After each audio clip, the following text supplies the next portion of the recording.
shit. No. I'll find it. Okay.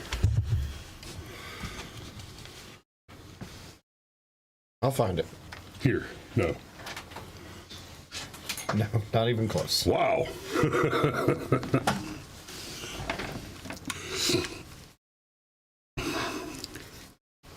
GCM, FTP, 2U2. Good morning. Good morning, Stream Elements bot. Thank you for your continued faithful service. Rebel Jack, quesadillas and coffee. That is a breakfast of champions. I had something like a quesadilla with my coffee this morning. Oh? I did. It was one of those stroopwafels. Whoa! We have Danielle Munoz watching us this morning, not the Fit Life with Danielle. Do you think that's... No. I'm not sure if that's an upgrade or a downgrade. You know what? It's Danny. We love you.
Damn it, that wasn't supposed to happen yet. Oh.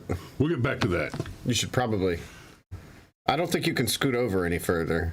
But the camera angle's a bit off there. Okay. There, is that better? Well, yeah. Can't help it. Oh, she says, and then Danny says, at least I showed up in the right time zone today. Yeah. People in Georgia. Oh, so that's okay. Gotcha. I didn't realize Danny was here yesterday when she slipped on the time zone gag. Now I understand. I better understand what happened. Excellent.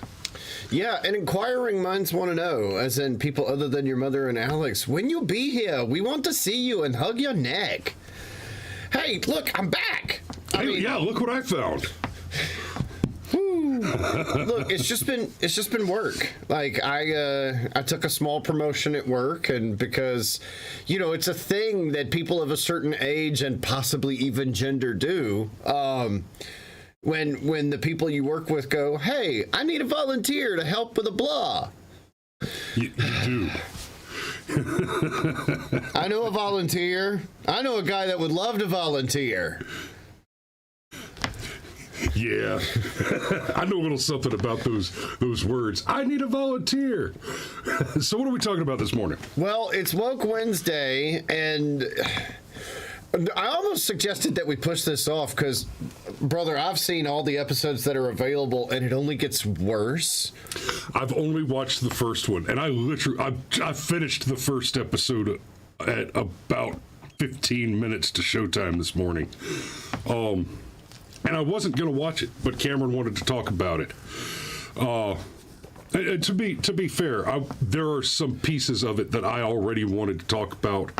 And I made it a point to save it for Woke Wednesday and for Cameron to be back with us because he has actually watched what's available. And like I said, I've only watched the first episode. Yeah, we're talking about the continued destruction of everything you love that's nostalgic and good about your childhood. Congratulations, you are now old enough to dictate the buying decisions of the most powerful economy on the planet. And we're going to... And you're failing. And it's not. No, you're being cheated out of it. That's what I was gonna say. It's not that you're failing. It's that like if your only options are to be shot in the face or shot in the leg, okay, I'm gonna choose to get shot in the leg. But is there any option where I don't get shot? No. Okay, fine, whatever, you bastards. So, anyhow, Willow. Yeah. Oh, man. Danny says they'll be at the Celtic Tavern from noon to 2 on Saturday. I'm working a gig. I won't be available until after probably 3 or 4 on Saturday, but we have Messenger. We should get together. Right. So anyhow, Willow is the current trend that, I mean, you can go ahead and throw in the pile with Terminator and Predator and RoboCop and Star Trek and before Star we say Wars too much more about and it, Doctor Who and there's your spoiler alert. Because we ain't gonna pull punches on spoilers to avoid them, because the spoilers include the things that need to be discussed. There's an unspoken internet rule that says for the first 72 hours after something hits, that's when you're in rude spoiler territory. After 72 hours, though, like, let's assume you still have this archaic thing known as cable, and you've got a diver, and you diverify your cable, right? And the newest episode of The Walking Dead comes out, and you diver that episode. And you have 72 hours to find the time to watch that episode of The Walking Dead. Because if you really give a shit about it, if you really want to watch it, you'll watch it in the first 3 days. Well, and if you haven't got it in the first 72 hours after it's released, then you're expecting other people not to discuss the thing that they enjoy. Now you're the one that's being rude. Well, yeah, but the point is it was kind of decided, like, okay, let's even assume that, like, you work, I don't know, maybe a couple of really long fucking double shifts in a row. Spoiler alert, I'm that guy. You can find time. You can find 45 minutes. Well, and also, like Pitt Danny says, please spoil it. And in all fairness, we're not going to spoil much. Well, there's not a lot to spoil. There's not much left that Disney hasn't spoiled with their agenda. There you go. There you go. So, anyhow. In fact, to be very clear, there's not much that Disney hasn't spoiled by... Let's have these two characters kiss. Let's, in the background, like, I was just, wherever I could, just basically adding queerness to, like, if you see any... That. Yeah, and it's funny that you start there, because it becomes very obvious in the first... excuse me. It becomes very obvious in the first few minutes of the show that what are essentially going to be your two lead characters, which are not Willow. Nope. Show's called Willow, but Willow's not going to be a lead character. Or even in the first episode until the last about 5 minutes. Well, hey, it worked for Luke Skywalker, right? Did it? That's the sarcasm. That is the sarcasm. Anyhow, so... very, very quickly, in the first few minutes of the first episode, there's this, like, it sounds like a script that could have been written by Joss Whedon. It could be like an episode of Dawson's Creek. In fact, I keep saying like. It could be like. And that's exactly the problem. And that's exactly the problem. Like. And so here's something that Hollywood has... Here's a lesson that Hollywood has learned incorrectly. Buffy the Vampire Slayer was a great series.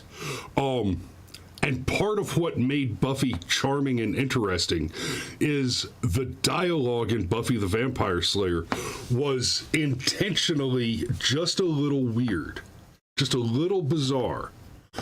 And a lot of that played off of goofy tropes like Teeny Bopper Valley Girls not using whole words. Right. Like the totes thing and all that kind of stuff. And like all the time. And that worked wonderfully for Buffy the Vampire Slayer. It really did. But they took the wrong lesson. The lesson that they should have taken is dialogue should be written with the characters and the timeline, with the story and its entire mise en scène considered. The lesson they took instead was that, oh, Joss Whedon's really good at writing dialogue. No, no. Just because it works in one set of mise en scène does not mean that it transcribes easily or effectively, and certainly not well, onto a completely different genre and era. Doesn't work. So not only that, okay, but the first few minutes of the first episode, basically, it's immediate that these two female characters that you meet, one of which is like a mixed race of a character, okay? And yes, I'm saying she was hired because like she checked multiple POC boxes, right?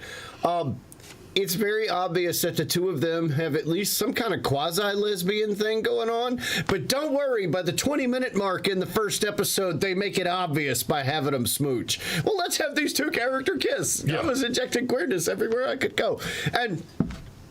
And look, you had a moment in the Willow movie where Saoirse and Med Mardigan kissed, but it was earned. There was like an entire movie of gags was set up with a love powder and everything. But it was very obviously being done here because you had to have the strong women, the strong lesbian women, and they love each other, and it's just, it's terrible, honestly, because they come and they, it's pretty clear that they're doing, God, that is so distracting. Like, you would not believe.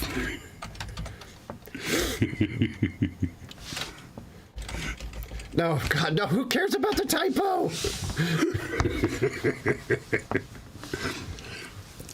Well, be undistracted. That's not, well, yeah. Gay kiss. Gay kiss, okay. So Disney advertised what they were going to do, and now in a show that you would think you could just watch with your kids, because the original Willow...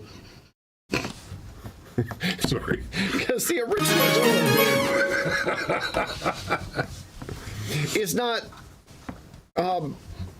apart from a scary scene with a troll that transforms into a dragon in a pretty gruesome fashion, it's basically something safe to watch with your kids. Yeah. Like, you know, good guys and bad guys, and there are even strong female characters in the show.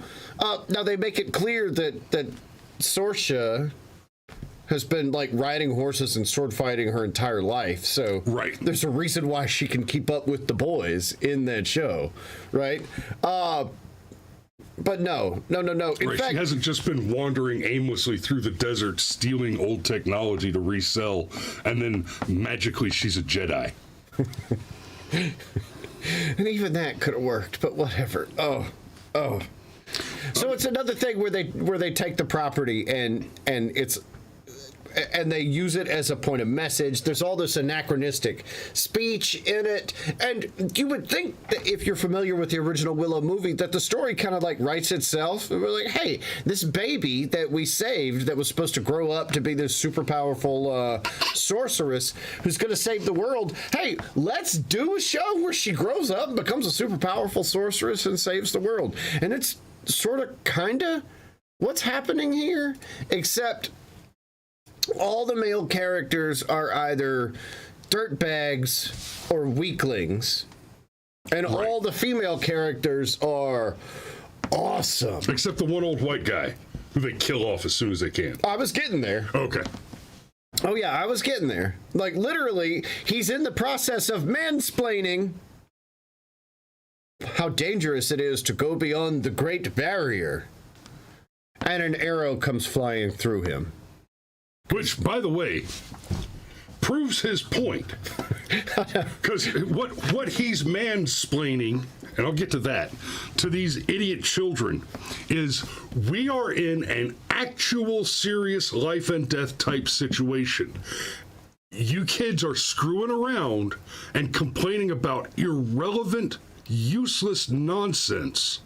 And if you do not maintain vigilance at all times, and like it's like in the middle of the sentence, if you do not maintain vigilance at all times, an arrow comes through him because he has dropped his guard long enough to admonish these children for dropping their guard, and is killed off because he's a staunch A stuffy old strong white man who knows what he's talking about. So you got to get rid of him immediately. And you do it by proving his point to be absolutely correct. Yeah, and it only gets worse from there, in a terrible, terrible way, because so you've got there's a prince and a princess that have nothing to do with the sorceress, and we haven't met Willow yet. Okay. None of this has happened yet. We don't meet Willow until the literal last 5 minutes of the first episode. And it only gets worse. Okay, so princess, lesbians, prince, who actually does his job at one point and smooths over a diplomatic situation, but he's a man. And because the prince is a man and he tells the truth, he gets literally bitched out by his own mother. Like, how dare you? The women are talking. Okay. And so you've got the dead white guy who was competent, except nope, how dare he mansplain? Right. And just by the by, brother, you and I have a little experience shooting bow and arrow. How close do you have to be to somebody for your arrow to have enough kinetic force to punch through their ring mail? Don't put too much thought into it, because where I'm going with it is doable it's doable with a longbow. It is doable with a longbow, but yeah. In other words, they were close enough to him where they probably could have just reached out and hit him with a club instead of firing an arrow at him. But it's not as dramatic. They were at least close enough to him. They had to at least be close enough to him that they couldn't be riding over the hill and suddenly become visible after the shot was fired. I know. And yeah, so I don't know, there's a whole bunch of stuff that we could really pick apart if you want to, but it really only gets worse from there. The first two episodes at least are competent and have a through line. Mostly, it doesn't take, the second episode begins to contradict things that happen in the first episode. And then there's a big reveal in the third episode that is not surprising, but actually ends up contradicting things from the first two episodes. Remember we talked about how Disney, and especially the Kathleen Kennedy stuff, is engaging in a practice known as scrapbooking. They've got a basic structure that they want anything that they do to follow. But then what they'll do is they'll film 2 or 3 flavors of every scene and every scenario. Mm-hmm. And then they'll scrapbook together whatever they want in the edit. And I think it's legitimately noticeable here because the Princess Lesbian Kit, wants to be this powerful fighter, and you find out that she's really not, blah, blah, blah. But she actually fights some big scary demon monsters in the first episode, and of course manages to survive the fight. Of course. But then literally in the second or third episode, has another character dress her down and say, well, you've never been in a life or death fight. And I'm like, are you guys watching the same show that I... the inciting incident was the princess getting into a life or death fight. Well, not only that, literally everybody in that group at that time was in that fight. Right. Except for the one kind of squishy brown prince that he was there, but he was watching from the tower window. Yeah, well, wait a minute. Now, that's racist. Why does the brown guy have to be a pussy? Well, I don't know. Disney chose that. Oh, no, you're the racist for pointing it out, sir. It's not Disney's fault. You're just not culturally diverse enough to appreciate what Disney's trying to say there. I'm pretty sure Disney said that the Brown Prince was a coward and hid in the tower while everybody else was fighting it, while all the white people were doing the fighting and dying. Racist. And I'm pretty sure they said it pretty explicitly. Next thing you know, you're going to be telling me something about the JQ.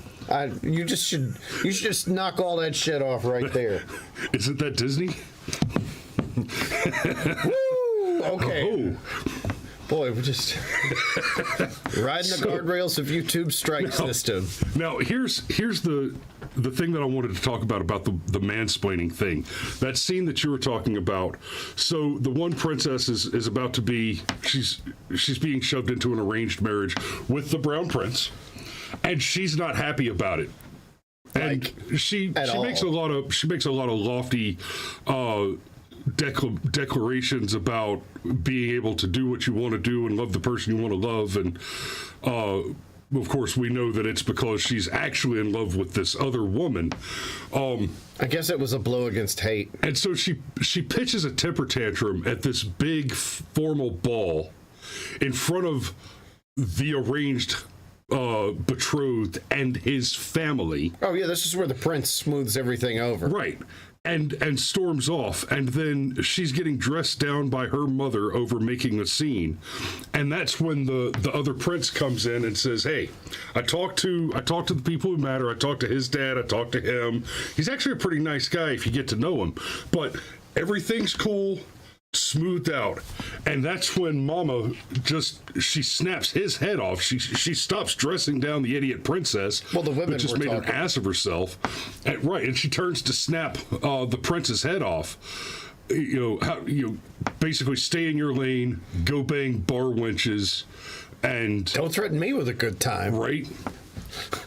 And you're watching this, and it's like,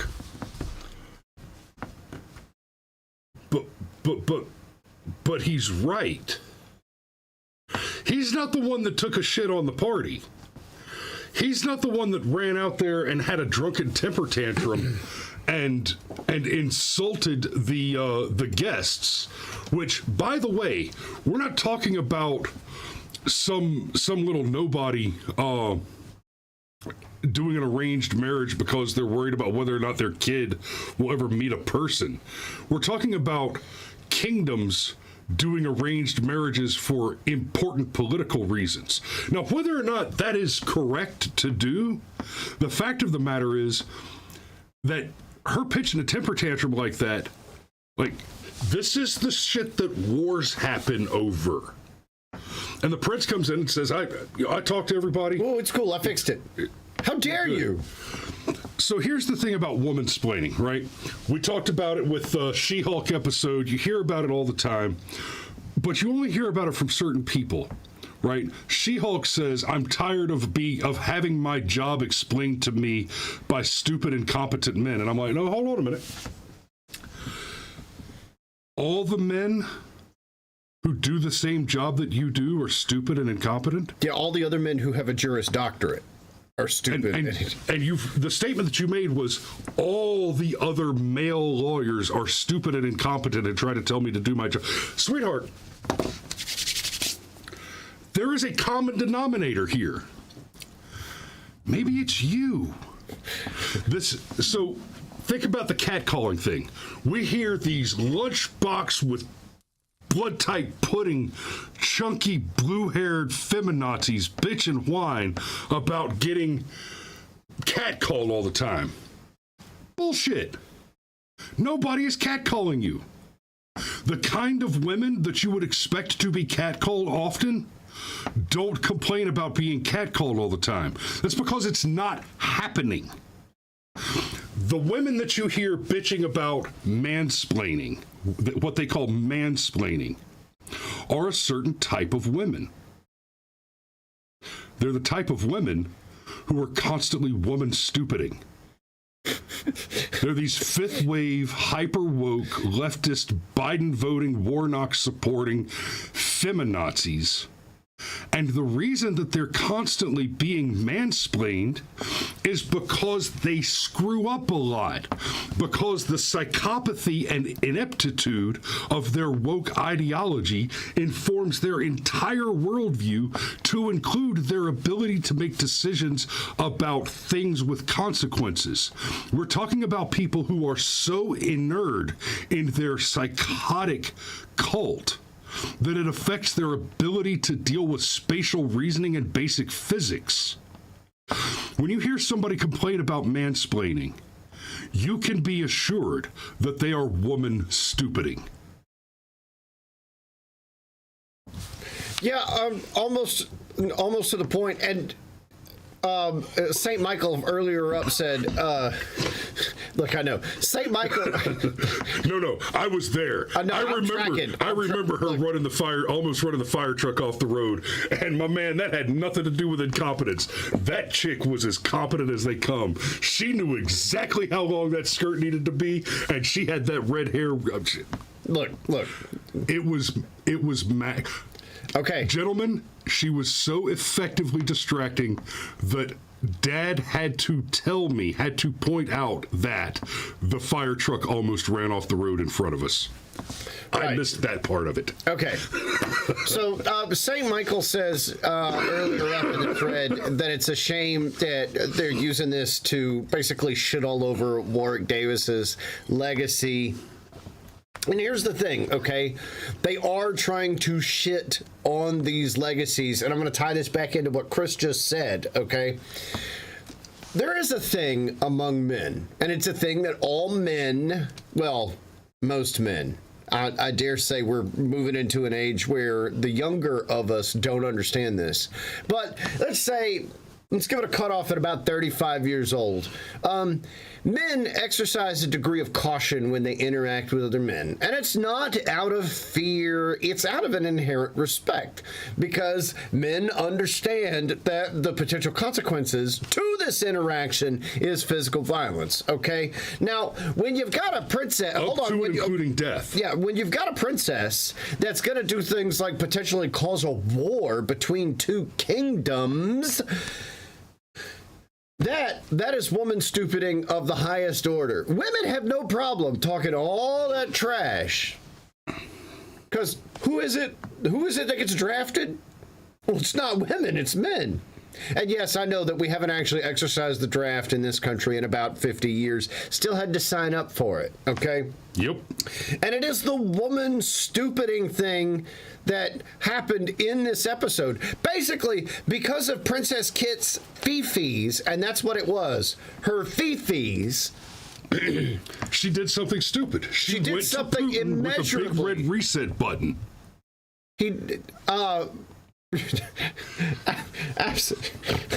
Yes, and look, if you know anything... This isn't just theoretical stupidity here. This is something that woman stupiding actually achieves in the real world when Hillary Clinton shows up to Putin with a big red reset button. Right. Like, yes, let's handle our global politics with dangerous nuclear communists using an office store gag. Brilliant. Look, and the thing is, if you know anything about historical context, it was known, it was understood that you go into one of these arranged marriages and, like, when you're, like, the queen or the king, who's going to tell you that you can't have a lover on the side? Right. Nobody. Not even the king or queen. Exactly. In fact, what the two of you have is an understanding. We get to have all this power, but we have to have all the responsibility that comes with it. So what we're going to do is turn a blind eye to one another's foibles. In other words, lesbian Princess Kit could have discreetly been a lesbian, but that's not the point. The point is we've got to shit on everything you loved as a young person, and we've got to use it to explain to you why your entire worldview was wrong. Why? Oh, you identified with Luke Skywalker? Oh, aren't you cute? Look, he's a dirtbag. How does that make you feel? It makes me feel terrible. Good, you deserve to feel terrible because you have a penis. Unless you identify as a woman, then you got 2 in the stunning and 1 in the brave. We didn't even get to how they did Mad Mardigan. And it is 8:00, my man. Can we look at that? I teed it up. Can we look at the definition? We didn't even talk about the gay marriage thing. And we're not going to have time to get to that, but we can take a look at this definition of woman thing first. Hey, look, it's more woke shit. Yeah, hey, an adult female human being. Okay, so right? far This is so from good. dictionary.cambridge.org, but they have added a new definition to the word woman. An adult who lives and identifies as female, though they may have been said to have a different sex at birth. False. I mean, look. And what's funny is if you go through this page here, leave it there, because there's a lot here. All right. So if we go back to the top here, I got it. All right. So an adult female human being. Okay, true. And then they do the dictionary thing where they give you examples. She's a really nice woman. Okay. Yeah, sure. A woman and 2 men were arrested the day after the explosion. Wait, what? Women first got to vote in Britain in 1918. Huh. She is Ireland's first... How's that working out for you? About as well as it is here. She is Ireland's first woman equal female president. But wait a minute. Why do we need this clarification? Yeah, why do I need this clarified to me? I know that women are female. To be clear, all women are female. Right. An adult who lives and identifies as female, though they may have been said to have a different sex at birth. She was the first trans woman elected to national office. Mary is a woman who was assigned male at birth. Right, so you ask the stenographer, is it a boy or a girl? We're going to let the kindergarten teacher decide that. I mean, you were assigned male? No, you came out and you had a penis and they went, hey, you know what it means when your dangly bits dangle? Yeah, well, it's hey, look, you're an outie, not an innie. Okay. So, no, you were now, let me. This is going to be. Okay. Oh yeah. I didn't want to do this, but since you made me talk about the definition of woman thing, Marjorie Taylor Greene says a group of Republicans called the. What the hell is this? This is not the article that I pulled up. You clicked on the wrong thing. Damn it. Whoops. There we go. Got it. Moved to all trans hockey game with a concussion. That's there we go. One. Okay. Nope. For some reason, the reader's not working. Oh, I see. The reader's not working right. The reader is switching it to a different article. Okay, so a woman left all trans hockey game with a concussion after being bodily slammed by biological male. Now, Tim Pool read an article about this from a different source, and it's deeply confusing because it keeps saying trans man and trans woman, and the guy that wrote the article actually has the two reversed, right? So a woman hit a man and caused a concussion. Oh, you can't see me do it. A woman hit a man and caused a concussion. But what you have to understand is that the woman is a 6 foot tall, 200 plus pound man in lipstick, and the man is a half that dude sized chick with some artificially sprouted facial hair. What actually happened is there's a trans-only hockey league that proves every point we've ever said. That proves everything. A man dressed as a woman hit, and from the video that they show, it's just like barely a tap, except you're talking about 100 pounds in difference in physical mass on ice skates, right? And on ice skates. Tim Pool was talking about this, and he was saying something about when you have there was a trans man, so No, there was a trans woman. There was a man who identified as a woman that went into MMA and just started destroying these women. And Tim was talking about, he says, because, bigger fists, bigger joints, more power. So when it's in the striking part, that makes a big difference. And then he said something that made me chuckle. He said, when you're talking about the ground game and the grappling piece, it's all about technique, and it doesn't make as big a difference. Yeah. I want to hear something from you in the infamous thread when you get around to this one, Mario. God, I wish you were here. I wish you were watching right now, because Mario is about 100 pounds lighter than I am, and he and I used to have to spar in hand-to-hand combat training. I tell you what. Even if you are the same gender and similar skill levels, 100 or 150 pounds of mass trumps all your technique. Right? You may be fast enough to get up around and pull me into a straight armbar, but if the size difference is between me and Cameron, I've done this in tournament.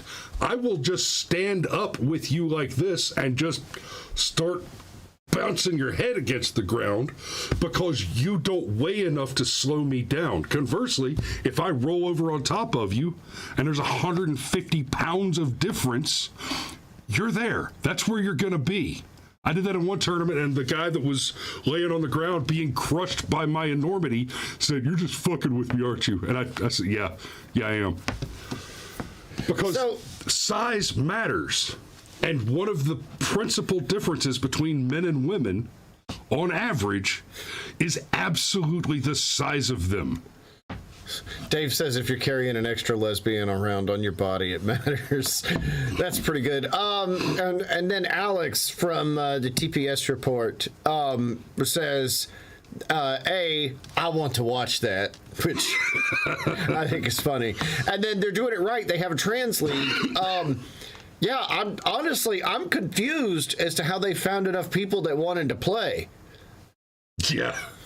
Well, okay. Again, that goes back to the age thing, though. How many people are trendy trans instead of like? Well, it goes back to another thing we've talked about. Instead of body dysmorphia trans. When they added the black and brown stripe to the LGBT flag, they're making a very specific statement there that everybody who is not a straight white male is identical. If you are gay, lesbian, bi, trans, black, Hispanic, Asian, etc., etc., etc., if you are anything other than the approved opponent, the approved enemy, the approved target, then you are identical to all of the other non-approved target entities. So being able to scrape up enough trans people to make a league has to do with the word trans being extended to include, I identify as a cat, or I identify as a map. Oh yeah, let's roll the tape there. Since we've got it, we'll just go ahead and see the bump. Oh. And you see, it's just a bump, but it's a bump with a huge difference. Wait, are you okay? It's a bump with a huge difference in size. Oh, right. Probably didn't help that her head goes straight into the wall. Whoops. But just right there, you can see clearly, like, yeah. I mean, there's your equality. This is why they want equity and not equality. Woo. Okay, so she comes out, he hits her, and just look at the difference between the two of them.